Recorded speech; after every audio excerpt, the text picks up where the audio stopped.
Well, let's get more on this now with Joe Siracusa in Melbourne, Australia. He's an author and professor of security and diplomacy at Curtin University. Really good to have you back with us, Professor. This extensive January 6 committee report has been described as a roadmap that could be used to prosecute Donald Trump. But what are the chances that Trump will actually be charged? Good morning. I don't think he's going to be charged. I think it's about zero. I mean, the Department of Justice might indict him for something, but I doubt they will do that. Look, this January 6th committee has 7 Democrats and 2 apostate Republicans on it, and didn't have a minority report or anything. It looked like a political stitch-up job from beginning to end. Could have done a little better job. It spent over a year interviewing 800 people and all the rest of it. They've been going after Trump with the Mueller report, and they went after Trump with an impeachment 1, impeachment 2, and they went after this one, hopefully barring him from office.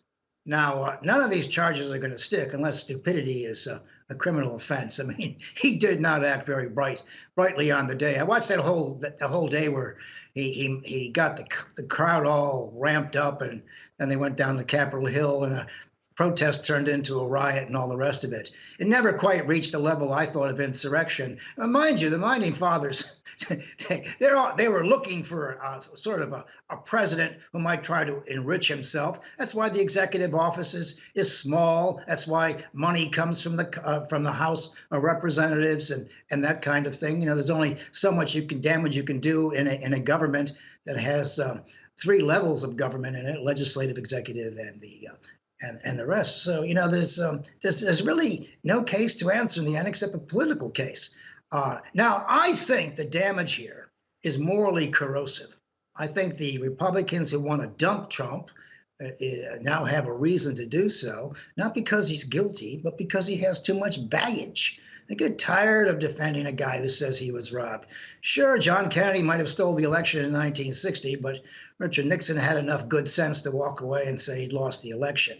Trump didn't say that, though, mind you, on the day, Trump did leave the White House and went home and started complaining. So I don't think the charges are going to hold. I think it looks like politics as normal, except in January. The Republicans come there. They're going to close this committee down, and that'll be pretty much the end of it.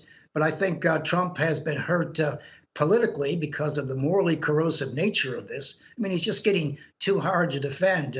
I think anybody can beat Trump in the Republican primaries right now because he's a sitting duck. He can't defend himself. Let's talk about the political implications, because as we know, Trump has announced that he's running for president again in 2024. You say the Republican establishment are probably getting a little sick of his continued rhetoric, and they're probably focusing on other presidential contenders. But what about his supporters, the people who actually vote en masse? Do you think this latest January 6th committee finding will actually embolden them to continue to support Trump? No, not really. I mean, I think Trump would have trouble winning a primary right now, and all the hypothetical or conjectural things that go on in the polling. Trump isn't going to beat Biden, though Ron DeSantis could beat the governor from Florida could beat anybody he wants. They just see him as a liability. Yeah, keep in mind that American politicians only have 2 things in mind. They want to get elected and get their friends elected.